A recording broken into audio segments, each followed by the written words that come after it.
Cambio climático irreversible.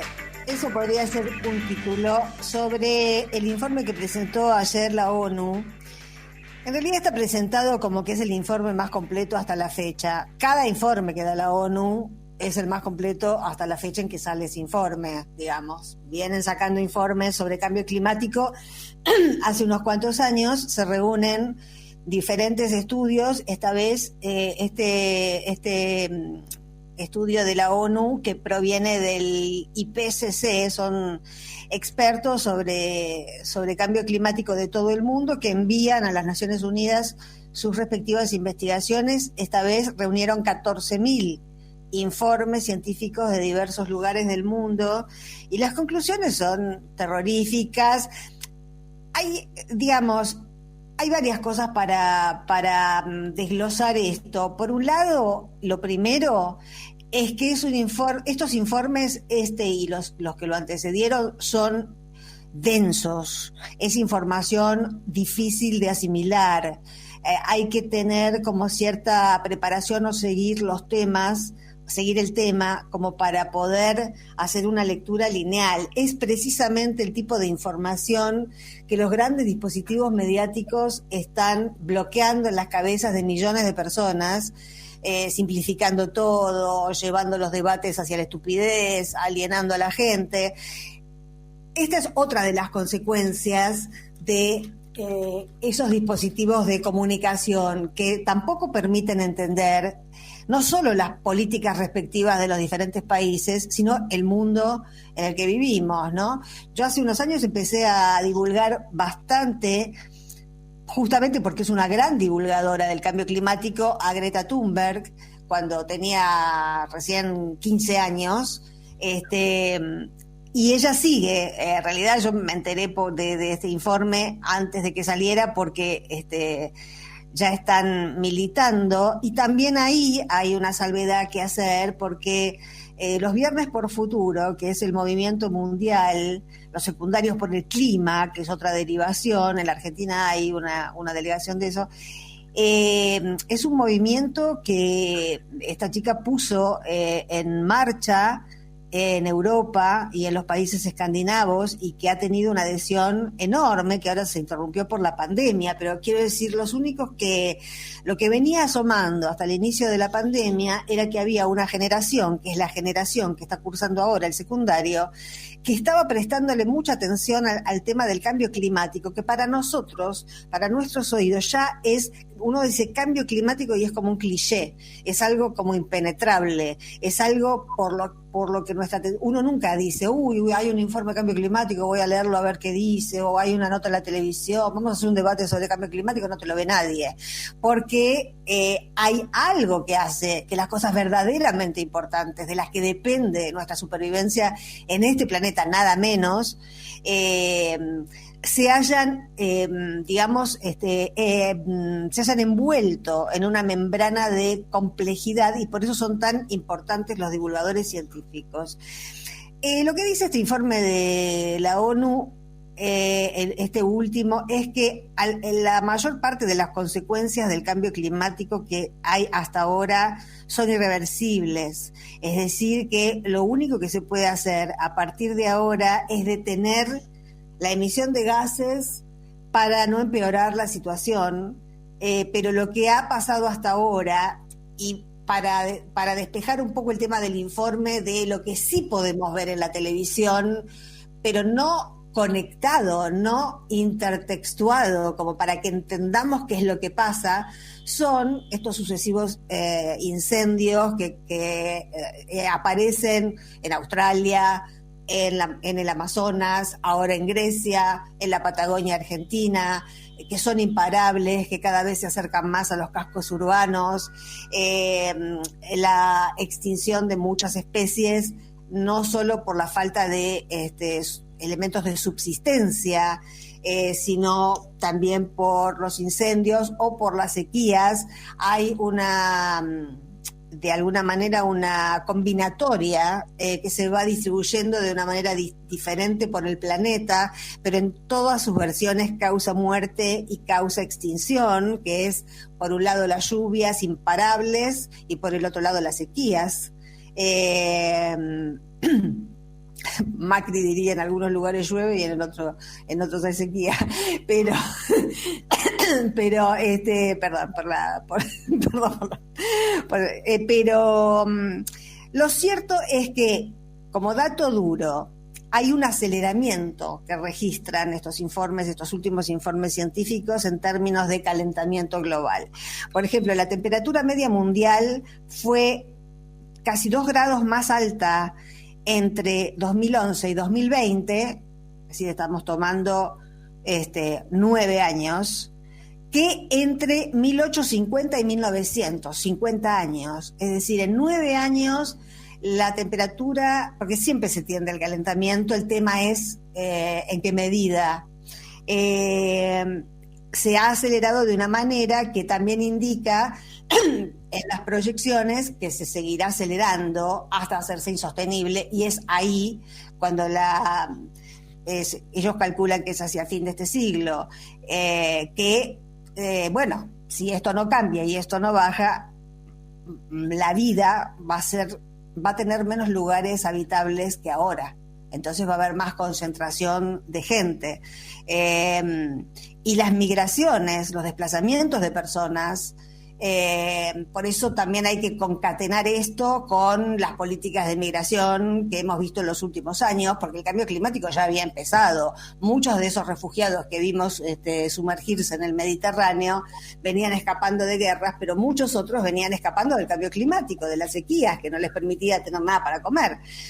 En los últimos 5 años, estos últimos 5 años que pasaron, fueron los más calurosos registrados desde 1850. Han tomado 1850 como un corte, como para hacer la comparación. La tasa reciente de aumento del nivel del mar casi se ha triplicado en comparación con 1901-1971. Ese es otro corte. La causa es humana. No hay nada, digamos, o es muy leve lo que la naturaleza lleva en sí para provocar esto. Esto es consecuencia de lo que se hace, de un modo de producción, de un estilo de vida, de la producción a gran escala por ejemplo, de la ganadería. Los gases más tóxicos son los que provienen de la ganadería a gran escala.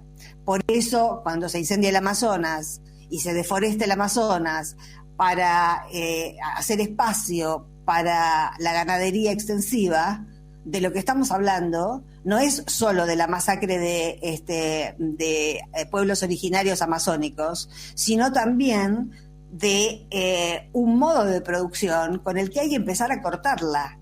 Y esto tiene mucho que ver con el gobierno de las corporaciones y con la gobernanza global de las corporaciones, porque no hay pequeñas producciones. Cuando nosotros, y por eso yo lo hilvanaba al principio con que ayer fue el Día Internacional de los Pueblos Originarios y nadie le dio ni 5 de pelota, porque cuando yo empecé a seguir a Greta Thunberg y a escuchar lo que decía en relación al cambio climático y a la necesidad de parar con el modo de producción a gran escala, yo le encontraba muchos links con lo que venimos escuchando desde hace años de pueblos originarios y de enterarnos de cómo viven.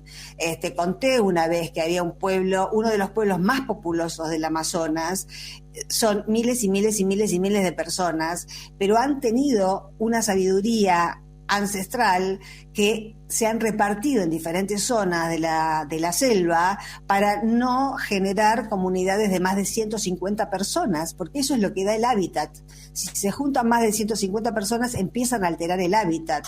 Y todo es un ecosistema que incluye a los humanos. Eso, bueno, ahí estamos hablando de casi una reserva que incluso ahora, con Bolsonaro, fue prácticamente sacrificada en gran parte a las madereras, a las mineras y a los ganaderos extensivos, que es ahí donde no solo se contamina el medio ambiente, nos contaminamos nosotros cuando comemos eso, porque todo lo que es a gran escala deshumaniza y desanimaliza, se convierte todo en fabricación en serie, entonces también convierten en mercancías a la vida animal.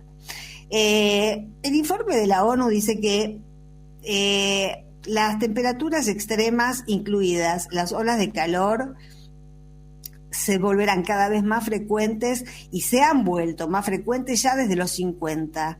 El problema es que lo que están midiendo es que cada vez los lapsos de aumento de temperatura y de repetición de ciclos de lluvias y sequías se van acelerando, con lo cual no dan tiempo ni siquiera al cambio generacional.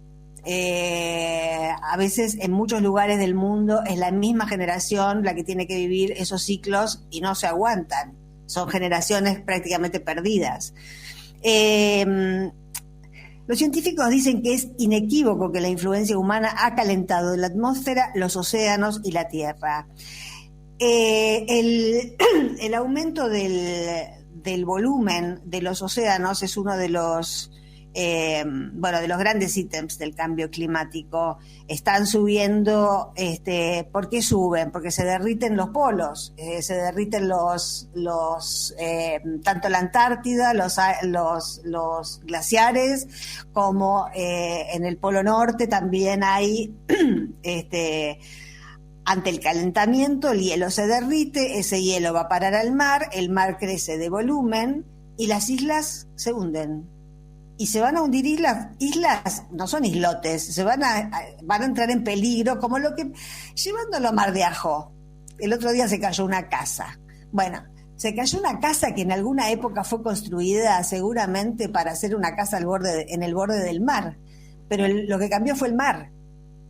Entonces, no sé puntualmente, ni sé, no podría jurar que estaban bien puestos los cimientos, pero sí es inequívoco que no va a pasar mucho tiempo en el que en muchos lugares del mundo todo lo que esté frente al mar va a ser peligroso, porque no se va a poder prever y los estándares de las subidas. Ayer yo veía una sudestada en Quilmes, por ejemplo.